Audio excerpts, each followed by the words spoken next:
Welcome to another educative and informative episode of African Student Voices on AAU TV. My name is Agyemang Okyere Darko. Just before the month of April ends, it's a Global Financial Literacy Education Month, and we need to inform everyone about their finances and create more awareness on how you can make your money and keep it well. So with me in the studio are experts on financial awareness and literacy education in Africa, and they'll be here. They'll be talking to you more about how to make the money, how to keep the money, and then save the money well. Don't go anywhere. We'll go for a quick break. We'll come back. I'll let you know who they are and zoom right to the discussion.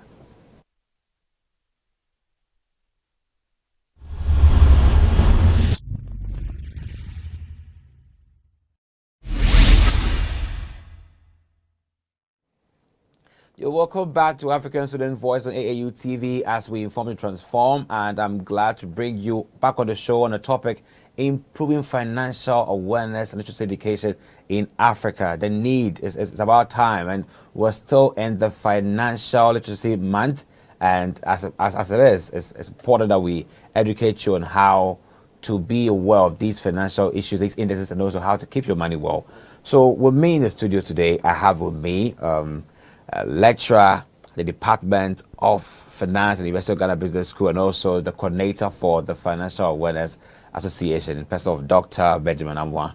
Doctor, welcome to African Student Voices. Thank you for having me. And I also have a financial advisor and the executive director for the Center for Financial Literacy Education in Africa, the person of Mr. Peter Kwesi Asaronyako. You're welcome. Kwejo. Oh, I changed the name. You're welcome to African Student Voice, and I'm glad you're here. So last year, we had a similar moment together as we spoke about financial literacy, how far it had reached, and how people are accepting the message of the campaign on managing your finances. But today we're back here again, seeing the milestone. How has it been for you so far? A year or two campaigning for financial literacy and awareness. How has it been? So we'll begin with Doc. Doc, you're the coordinator for the Financial Awareness Association, the University of Ghana Business School. How has it been like coordinating such a very, I would say, quite tough position? I mean, this financial awareness, something that people don't really want to hear, but it's very important. How has it been like coordinating this program? Okay, it has been an interesting and revealing opportunity to, this time around, move the concept of financial management from a typical classroom lecture situation to make it very practical in terms of everyday personal financial management. So far, what we have done is that we have established the association and launched it officially. Two, we have created two structures, what we call the faculty wing, that is to support the whole improving financial awareness movement in Ghana with research and knowledge leadership. And then two, we also have the student wing, where we can galvanize interest and get ambassadors, students who peer educate their colleagues in matters of personal finance, as we also engage them and deal with them. So for the past, let's say, 9 months, this is what we have been doing at the business school, getting the foundational works laid. We've also, like I said earlier on, launched the association. We've had 2 webinars for students. Yesterday we had a webinar with the Alumni Association of the Business School. I'll be continuing throughout the whole of April. So this is, in short, what we have been up to over this short period I've been in existence. It has been more of, backroom work, meetings upon meetings, to get the foundation blocks laid. Yeah, because I was about to ask, how was it? It's been quite long for it to start. Financial awareness should have been there from the beginning, but well, laying the building blocks is very important. Yeah. Let me come to you, Peter. CFLE has been there for some time now. You started with the senior high schools, and then you went out to mainstream, creating awareness. How has it been for you in creating awareness in the open space?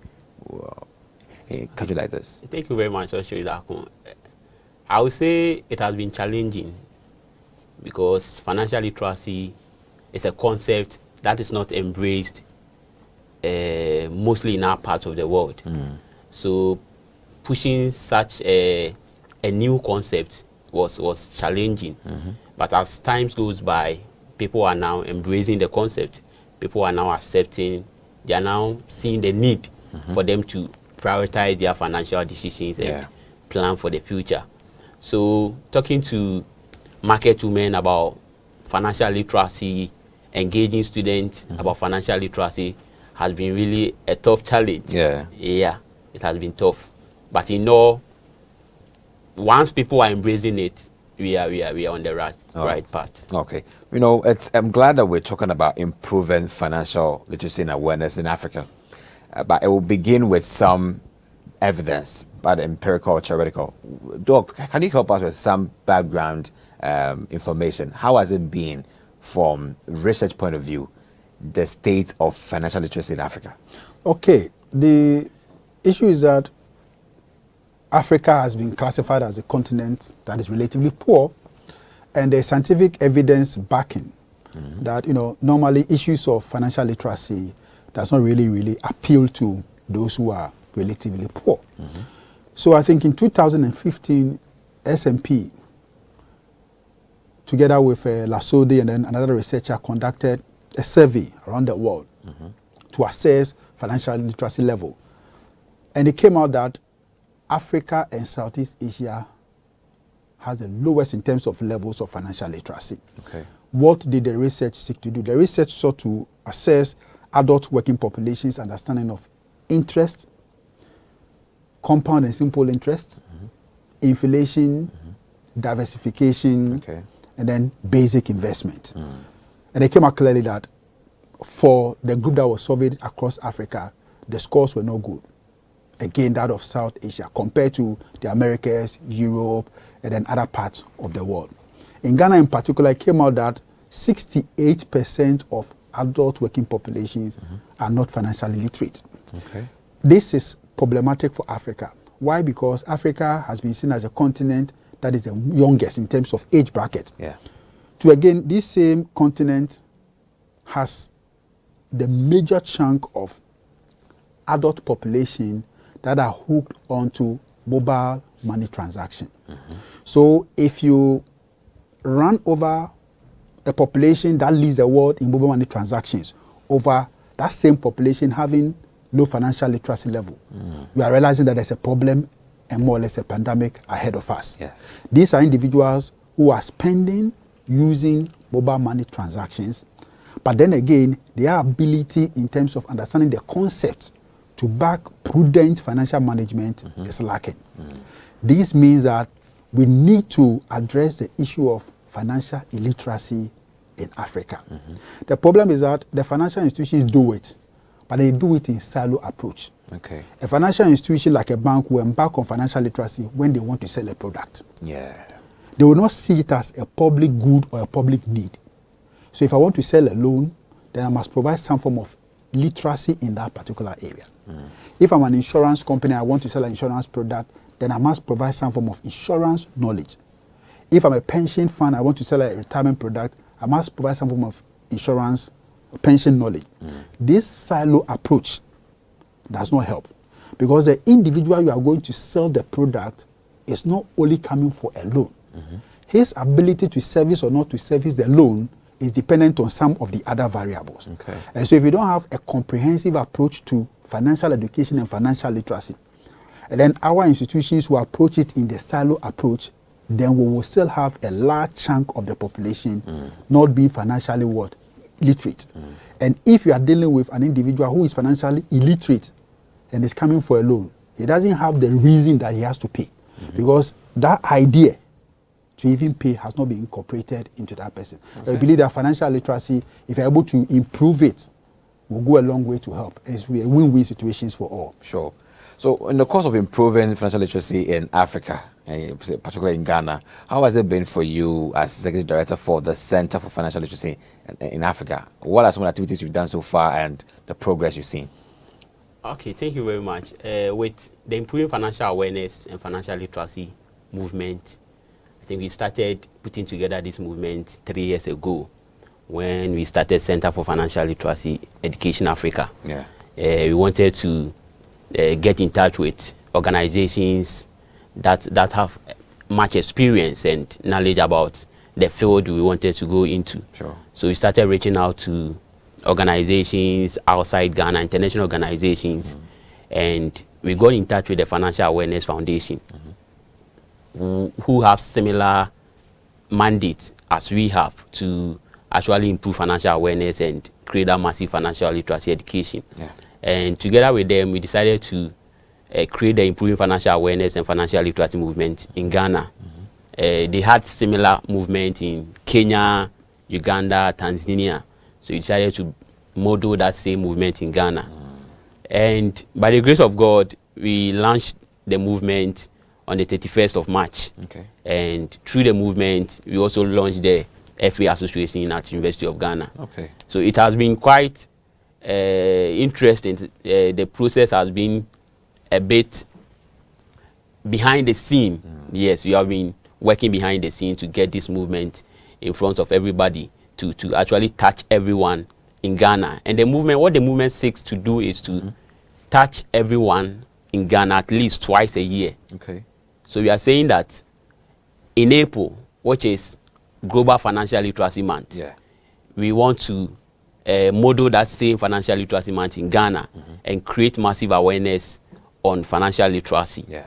And in October, we will also embark on Gift and Estate Planning Awareness Month, where you will get opportunity to learn about how to plan your estate, how to plan your giftings, how to write your will, and how you are going to leave your legacy behind. If you are no more tomorrow, Yeah. who takes charge of your properties and all that?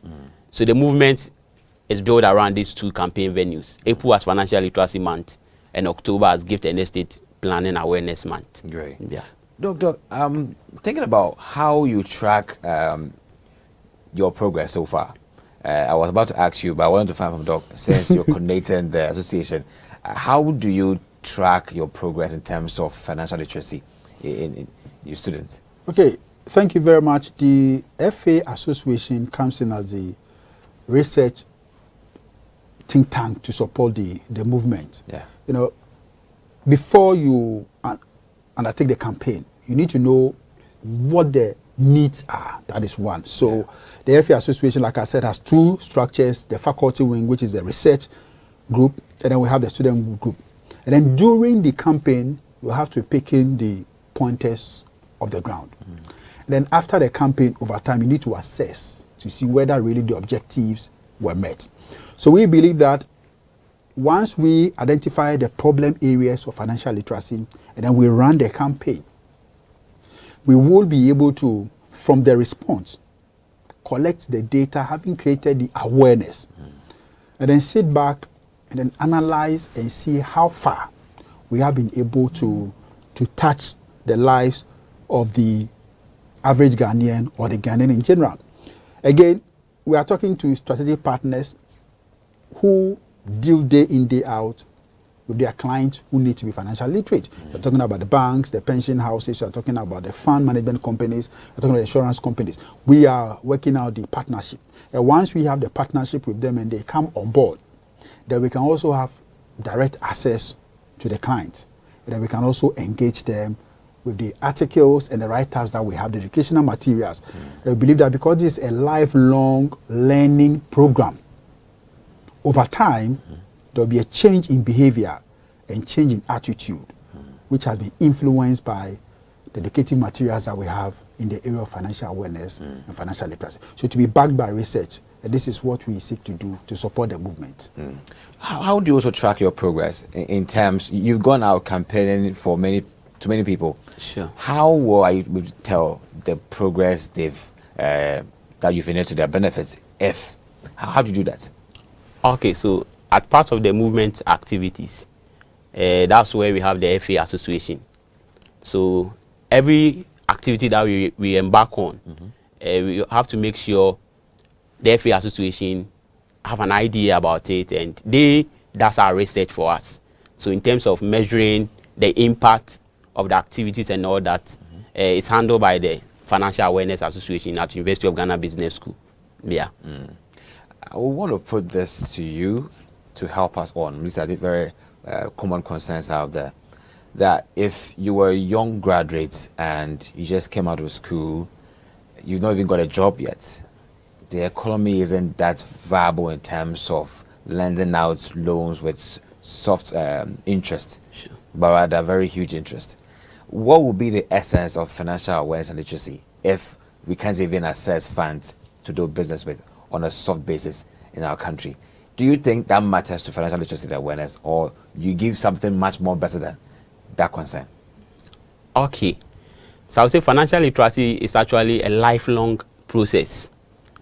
So it is not a destination. So you have to start from somewhere. And this is built around what we call the essential principles to personal finance knowledge. So this one will tell you to get organized. So as a young graduate coming out of school, you need to actually get organized with your financial decisions. Okay. So you need to know, that's where you need to know your net worth, how much you are owing, Yeah. and how much you are owing. So once you know your net worth and you know your cash flow, this will inform you to actually take the right decision. So if you are not earning money, this is the time for you to start doing something, start some creative thinking to start earning some money so that you can start your actual financial planning. So when you look at the what we call the infinity sign, we have where you need to get organized. You need to come into reality with your true financial situation.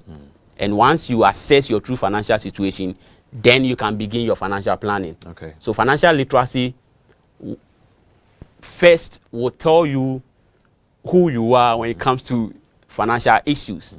It will give you the clear picture of what you actually want. And then with that information, you can start planning for your finances. Okay. Yeah, so financial literacy is actually the foundation. It puts you on the right path to start building I think we'll have to your go deeper into the principle. But look, touch base on this for me.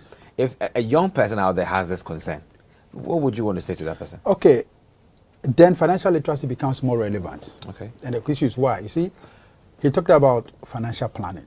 In the financial plan, you identify your goals. Yeah. So even before you complete the tertiary education, what are your goals? Short term, medium term, long term. You should be able to identify it. And that is what the members of the student wing, we are taking them through. We are trying to create the awareness that you need to be able to identify your goals. These goals will definitely be wheeled by finances or funding. Yeah. Are you getting me? So, yes, we know the employment situation in the country. But then, can you imagine you are not employed, you have no goals, you have no financial objectives? That becomes more what? Terrible. Yeah. So, in our preparation of the ambassadors that we have models for starting your own business, models for preparing for a job interview, models for solving problems. These are different models that we have developed that we're taking the students through. And we believe that in as much as there is this unemployment challenge facing the continent, especially if we are able to prepare these graduates with this mindset and they start planning, even before they get their dream job, they are well positioned to manage that resources that comes to them by way of the money over their lifetime. Great. Yeah, so we believe in preparing them before, so it becomes easy for them to transition from school and then after school. Great. Hi there, if you just joined, it's African Student Voices, and we're discussing improving financial literacy and awareness in Africa, and I believe you'll enjoy it. But don't go anywhere, go for a short break. When we come back, we'll talk more about financial literacy and awareness in Africa.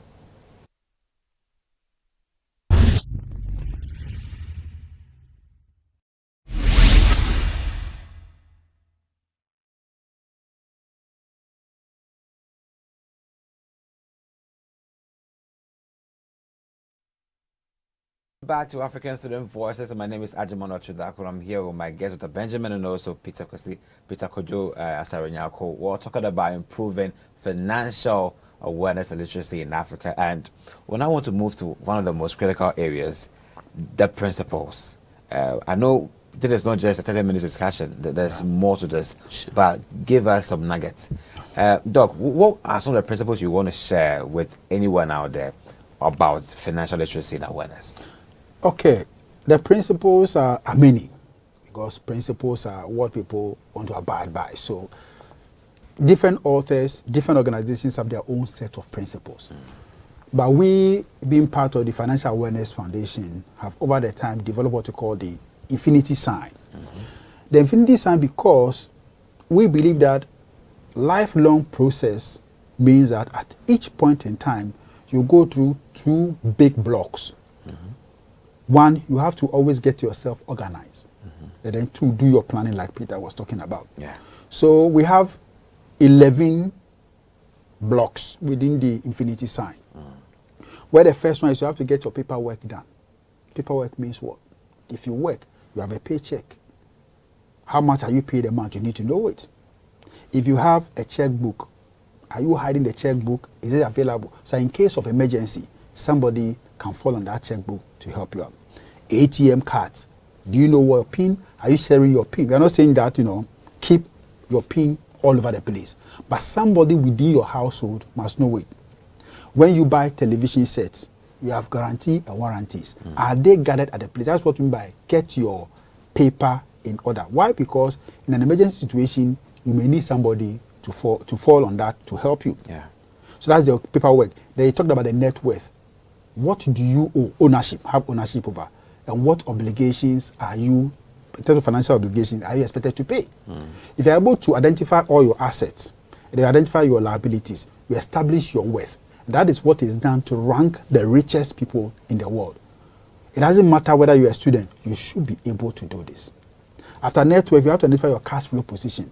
How much am I getting? How much am I going to spend in terms of my expenses? Doing that will help you to know at which point in time you will have to go and contract a loan. So you don't just go knee-jerk reaction to contract ahead of time. You know that at this point in time, I will have to contract my what? My loan. So it's very, very important. We do the net worth, we do the cash flow, we do the paperwork. Once we have done that, then we can bring in the issue of our employee benefits. Apart from your paycheck of, let's say, 3,000, 5,000, you may have health insurance. You may have other hidden paychecks that you're not supposed to spend out-of-pocket money for. Talk to your employer. Know about them. So that instead of you to go and buy that medicine off the counter and pay for it, for all you know, there is a provision in your compensation pack from your employer that identifies that every medication that you buy should be paid for by the organization. So why will you go and do that by yourself? When you are able to identify all this and you add up to your salary, realize that you earn more than what is presented on the paper. These are what we call getting yourself organized. And then we have what we call the financial planning aspect of the infinity sign. So, Peter, you also take us through some, Doc has really said a lot about what would you want to also add up to the young, because you speak to the young people who are not really in tune about, because some of the things that I have to study banking and finance, or let's say accounting and finance, to be financial literate, or let's say have that interest in financial issues. But what would you want to say to debunk that? Is that really the case here? Okay, thank you very much. Financial literacy, you don't need a master's degree to manage your personal finance. And whoever you are, you can manage your personal finance. And it all revolves around the essential principles. And as Dr. Amwa was saying, once you get yourself organized, once you know your paperwork, net worth, cash flow, and employment benefits, then you move to the financial planning aspect. This is where you have to define your goals. It is very important. Most young people are walking around without goals. They have dreams. They want to own the nicest cars. They want to own the biggest house. Biggest houses. And these are fantasies. These are dreams. Something we all hope for. But a goal is something you have planned for. Something you have taken your time to plan for. So in setting your goals, you need to ask yourself, what is really important to me? What do I want to achieve? How much do I want to accumulate? You need to ask yourself all these questions. And in setting your goals, you have to make sure your goals, you are setting smart goals. That is where you need to set short-term goals, medium-term goals, and long-term goals. Because your goals needs to be specific, measurable, achievable, realistic, and with time. So this doesn't matter your faith, because some people have faith that they want to big goals, big dreams. Big dreams. faith. But if you don't take daily action, you can't achieve that goal. So you need to break your goals down and take daily action to be able to achieve those goals. So you need to set your goal, define your goals, and then work towards your goals. Then you need to also plan for financial independence and retirement.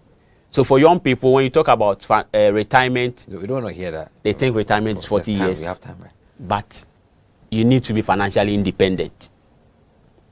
So you need to start planning for your financial independence.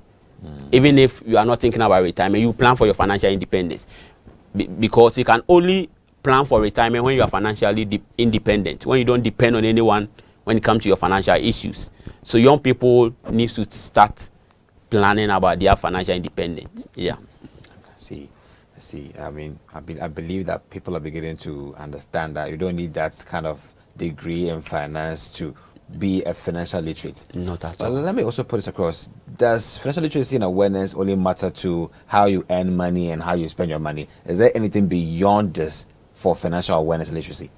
Okay, again, back to what Peter was saying, you also have to be thinking about your tax planning purposes. You know, once you earn income, you must pay tax.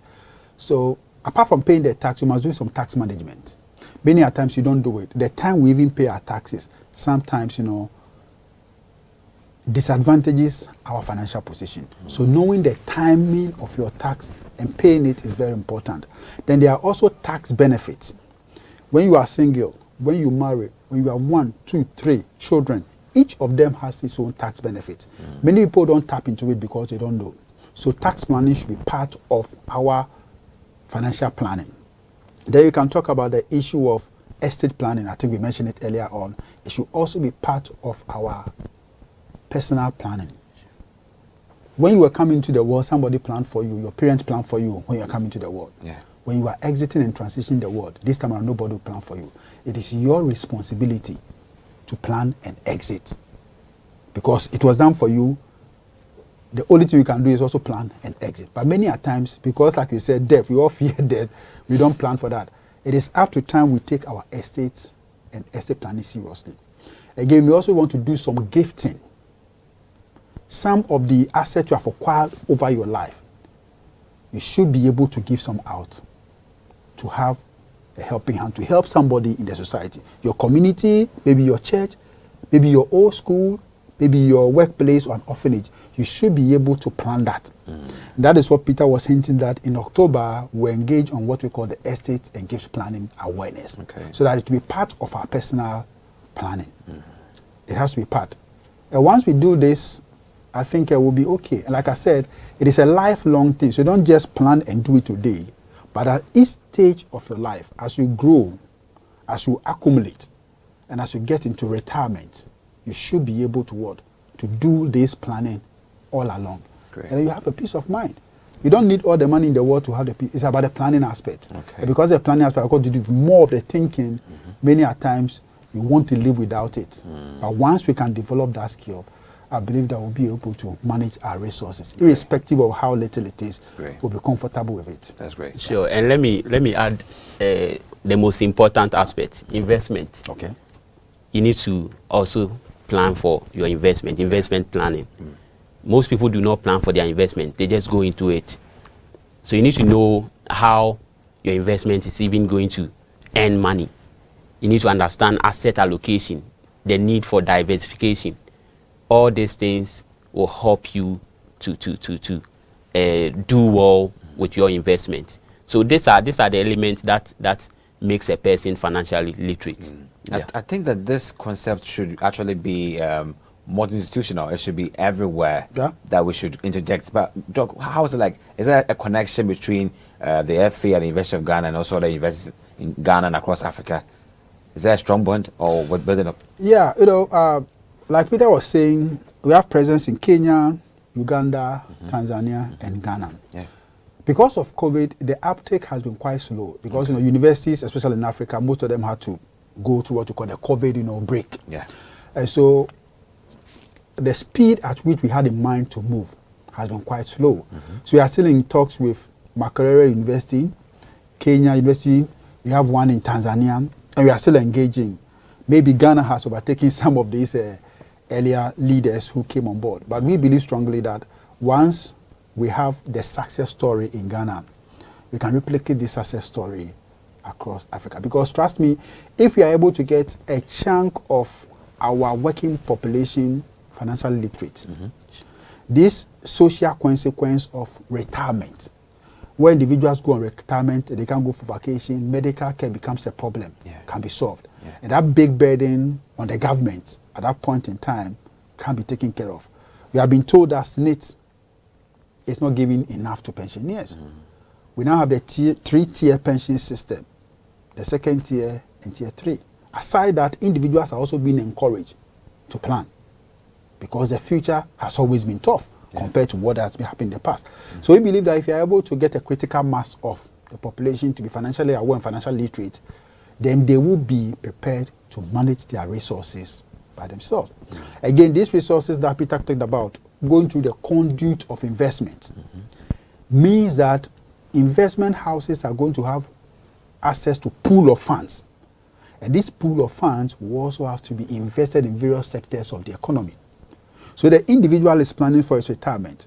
The pool of funds will be managed by the fund managers. The government can borrow to develop the state. And in the end, it's a win-win for everybody. So we believe that financial literacy is very important. The financial institutions themselves also stand to benefit in this particular initiative that we think everybody must come on board. Great. I think we've got to the interesting part. How can one join? I mean, somebody out there is getting interested that I really want to be part. Should I be a member of the University of Ghana, or to be part of the FA Association, or let's say CFLE? How do we get involved in this? Okay, so the movement is an all-inclusive movement. It is open to organizations, educational institutions, corporations, and individuals. So we have a document that we call the Join the Movement document. You just have to reach out to us that, oh, my organization wants to be part of the movement as a strategic partner. We will accept that and bring you on board as a strategic partner. And as part of the movement activity, we encourage everyone to get and keep their financial house in order. So when we are doing Financial Literacy Month, you can participate on your own.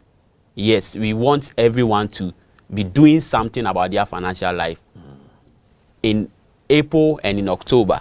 And in other months too, we will be doing a lot of programs that we will put out there for people to join. So actually, you don't need to pay any amount. This is an all-inclusive movement that we invite everyone to be on board. So Dr. Amwa will add. The FA Association, like I said, we have the student wing and the faculty wing. Again, we are also open because, like I said, some may have graduated from school how many years ago? Nobody knows. So we are still open to individuals. Once you fill the form and you believe in what we stand for and you believe you can help, by way of reaching out to financial literacy, we have materials, we have articles, we have enough knowledge that we want to share. You come on board, and then we all, attempt to reach every Ghanaian with the need to be financially literate and create the awareness. That is what we seek to do. Is there any contact we can share, email addresses for someone out there who wants to do a quick one with you, to share email address for the FA? Okay. When you visit the University of Ghana Business School website, we have the www.ugbs.edu.gh/association. That is where the website for the association is. You have information on the association. You have the downloadables, the register. You can be part of us. You access it, and we'll get back to you. Great. How about you, Peter? Sure. And with me too, when you go to our website, CFLE.org, yes, you get much information on our website and on our social media platforms, Center for Financial Literacy Education Africa. So once you go there, you can send us a message. You can get in touch with us, and we will share the document with you for you to become a partner. Great. I believe you're following and you're enjoying the discussion so far about improving financial literacy and awareness in Africa, and you've gotten your bit there. But I wouldn't want to go, because even though time permits us this, but what will be your final message to every young person out there who thinks that they can give up now because they're not understanding the economy right now, and there's not even funds to even manage. Yeah. So what then does financial literacy stand for in their lives? What would you want to say to them? You know, you are spending money even in that state that you described. Yeah. In that, poor, what I call weak mental state that there's no hope, we are still spending money. So what it means is that the little that you have, you should be able to plan and make use of it. Yeah. So financial literacy is important to you despite the condition that you find yourself in. Okay. It is not difficult. He talked about the fact that you don't need a master's degree in finance. No, you don't need it. You just have to be aware of your situation and then plan for your finances and then know what you need, your goals, and then work towards it. Like we said, apart from the management of the finances aspect, we talked about personality development, helping the students out to develop. Okay. He is into community engagement, going to the market to also engage. We do a lot of things apart from the financial literacy, starting up business, CV writing and all that, just to empower you. So the point is, I don't need all the money to start, but once you even spend a CD, you need financial literacy and financial information. Great. What are you, Peter? Any closing remarks? Okay, thank you very much. Anytime I get the opportunity to say something about financial literacy to get people to start planning their finances, I share with them the story of my granddad. Exactly. He made a lot of money. He worked in almost all the regional capitals. He was successful with money, but because he couldn't plan for his finances, because he was financially, let me say, illiterate, his financial actions and decisions had a huge impact on his life after retirement. Yeah. So this is the time for us to start planning our finances. It is never too late and it is never too early. Whoever you are, wherever you are, you can start planning your finances. You need to identify your situation. Like Dr. Amwa said, you need to set goals and work towards it. And once you do this, you can build a strong financial foundation. Wonderful. And have a successful, happy life. Sure. So thank you very much, Dr. Amwa, and also Peter Kojo Asawanyako, for your time and your insight you shared with us on African Student Voice. And also you had your goal, your bits in there. I had mine, to remain organized and also have a goal with this that keeps you planning and also knowing how to manage your finance very well. So join us next time on African Student Voices for more information on how to be the best of yourself anywhere you are. And also, I believe you enjoyed today's show. Don't go anywhere. We'll bring you more of our programs on AAU TV. My name is Agyemang Okyere Darko, and today, served with you on African Student Voices. Have a nice day and bye.